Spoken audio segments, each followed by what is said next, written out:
Assalamualaikum warahmatullahi wabarakatuh. Halo semuanya, kami dari Universitas Pakuan dari Fakultas Ekonomi dan Bisnis.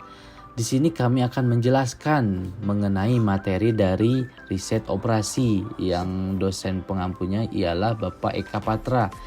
Adapun kami dari kelompok 3 dengan anggota Iik Abdul Kholik, Dafa Ardian Fahrezi, TB Rizky Indah Fauza, Ahmad Rizky Aminuddin, dan Muhammad Naufal Alfani.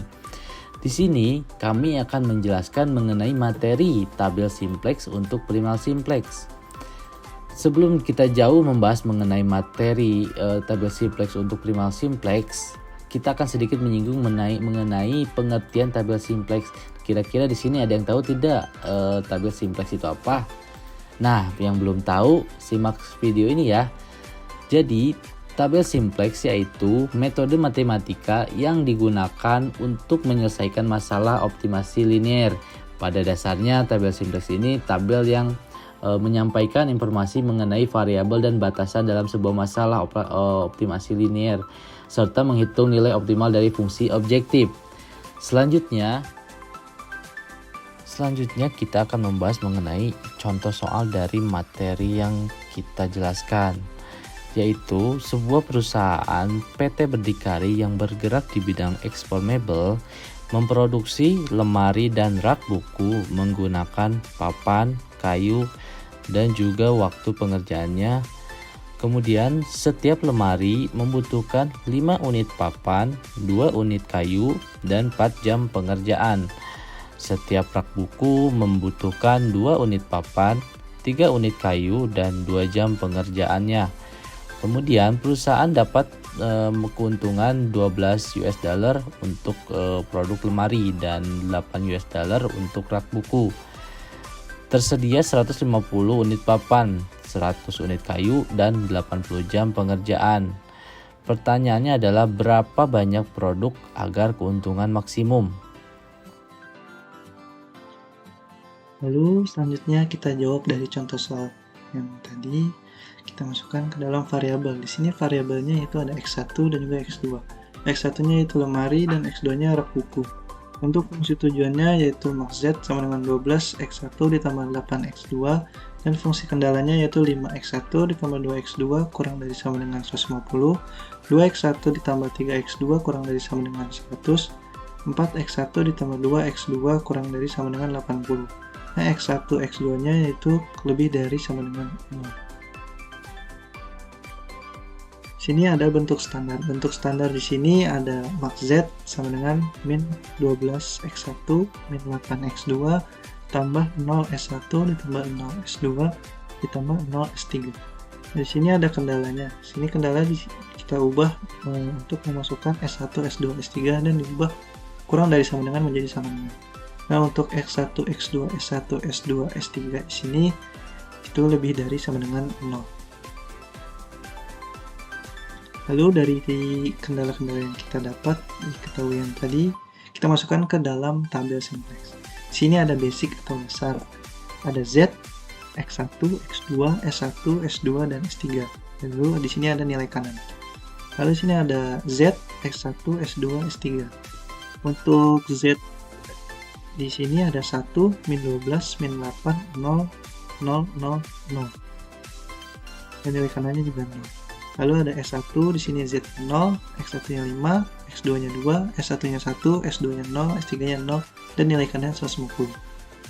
Lalu di sini ada S2, itu Z-nya 0, X1-nya 2, X2-nya 3, S1-nya 0, S2-nya 1, S3-nya 0, dan nilai kanannya 100. Lalu ada S3. S3 di sini ada Z-nya 0, X1-nya 4, X2-nya 2, S1-nya 0, S2-nya 0, S3-nya 1, dan nilai kanannya 80. Setelah kita masukkan ke dalam tabel simplex ini, kita akan menentukan yang namanya baris kunci, kolom kunci, dan juga angka kunci. Yang pertama kita menentukan kolom kunci terlebih dahulu. Di sini ada warna yang membedakan antara kolom kunci, baris kunci, dan juga angka kunci. Cara mencari yang pertamanya itu kolom kunci. Caranya kita melihat dari minus yang terbesar, negatif yang terbesar. Sini sudah terlihat yaitu ada di minus 12. Minus 12 di sini ada di X1. Jadi X1 ke bawah yaitu min 12, 5, 2, dan juga 4 itu merupakan kolom kunci.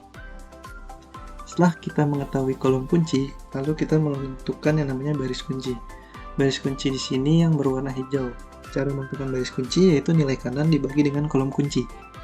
Nilai kanan dibagi dengan kolom kunci.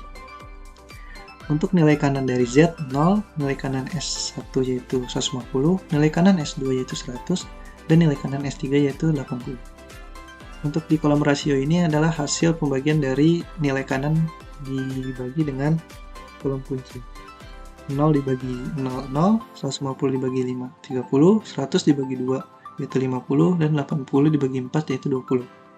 Cara menentukan yang mana untuk baris kuncinya, kita melihat dari yang paling terkecil. Yang paling terkecil di sini adalah 20. 20 di sini adalah di bagian baris yaitu S3. S3 di sini mempunyai rasio yang paling terkecil, maka kita bisa ambil untuk baris kuncinya.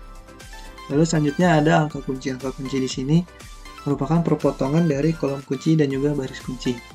Sudah kita lihat yang berwarna orange yaitu angka 4. Angka 4 di sini merupakan angka kunci, yaitu perpotongan dari kolom kunci dan juga baris kunci.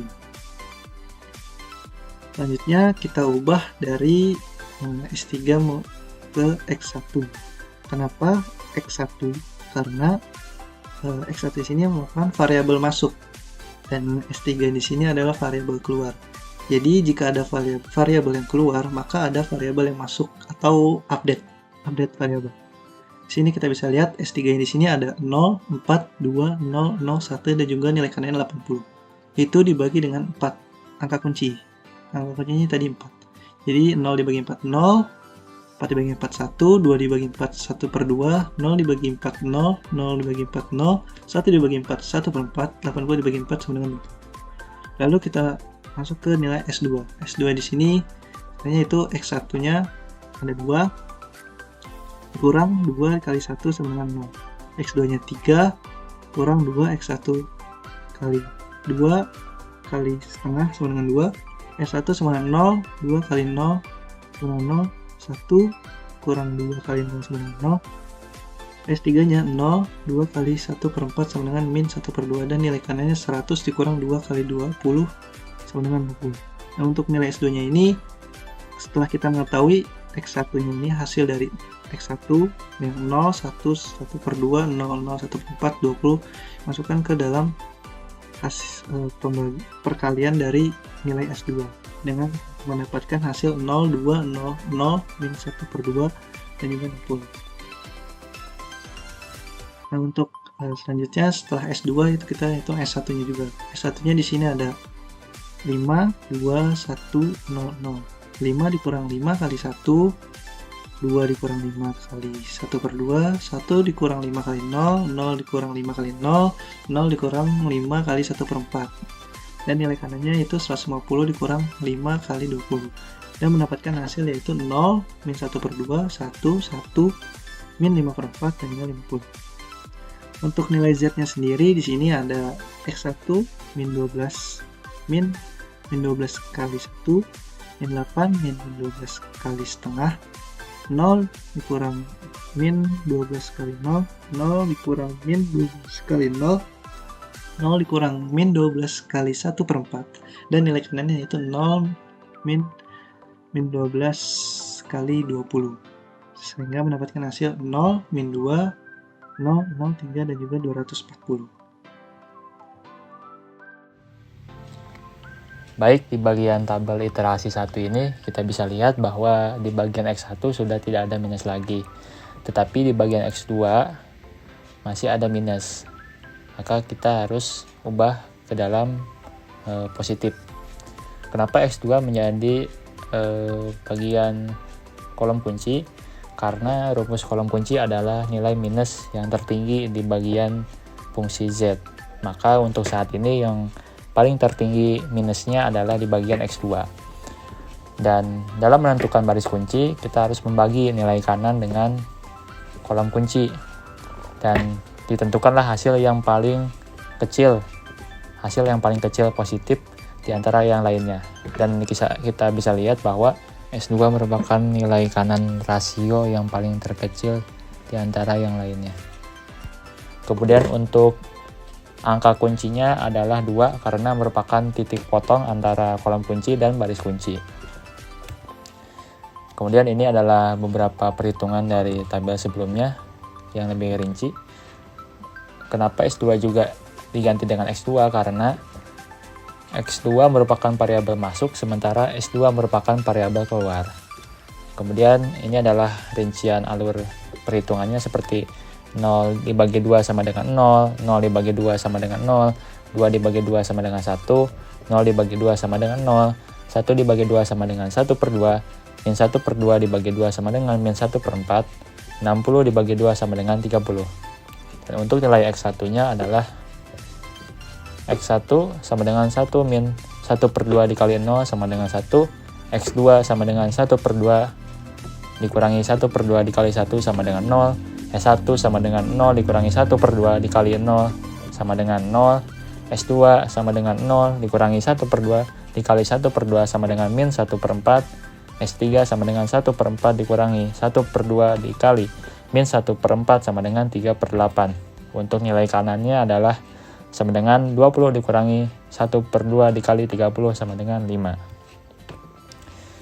Kemudian di bagian nilai S1 adalah untuk X1-nya sama dengan 0 dikurangi min 1 per 2 dikali 0 sama dengan 0, X2 sama dengan min 1 per 2 dikurangi min 1 per 2 dikali 1 sama dengan 0, untuk S1 sama dengan 1 dikurangi min 1 per 2 dikali 0 sama dengan 1, S2 sama dengan 0 dikurangi min 1 per 2 dikali 1 per 2 sama dengan 1 per 4, S3 sama dengan min 5 per 4 dikurangi min 1 per 2 dikali min 1 per 4 sama dengan min 11 per 8, dan nilai kanannya adalah 50 dikurangi min 1 per 2 dikali 30 sama dengan 65.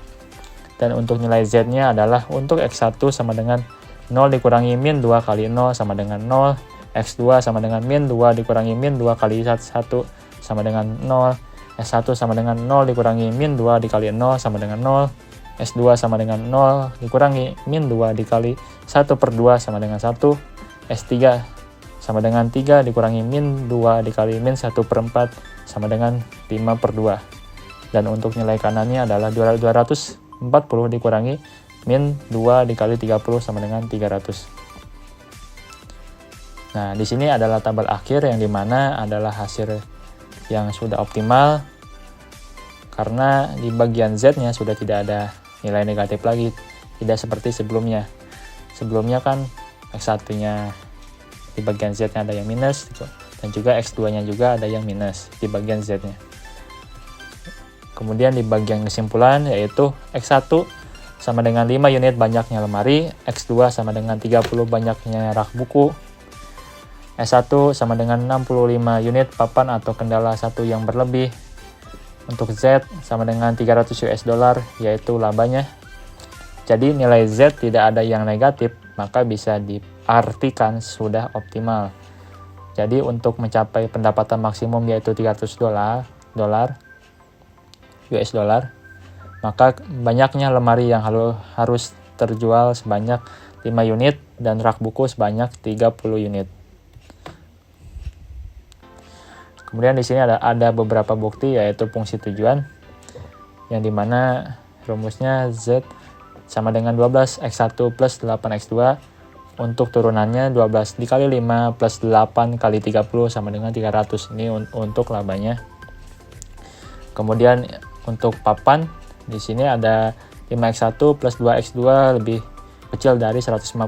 Untuk turunannya 5 dikali 5 plus 2 kali 30 sama dengan 25 plus 60 sama dengan 85. Untuk turunannya yaitu 150 dikurangi 85 sama dengan 65. 65 ini dari unit papan atau kendala satu yang berlebih. Kemudian untuk kayu yaitu 2X1 plus 3X2 lebih kecil dari 100. Ini perhitungannya sama dengan 2 kali 5 plus 3 kali 30 sama dengan 10 plus 90 sama dengan 100. Ini adalah perhitungan dari bagian terkait kayu. Kemudian di bagian waktu ada 4x1 plus 2x2 lebih kecil dari 80 sama dengan 4 kali 5 plus 2 kali 30 sama dengan 20 plus 60 sama dengan 80. Ini adalah perhitungan jumlah waktu yang tersedia juga di perusahaan berdikari ini dalam proses pengerjaan proyek ini. Demikianlah presentasi dari kelompok kami, kurang lebihnya mohon dimaafkan. Sekian, terima kasih. Wassalamualaikum warahmatullahi wabarakatuh.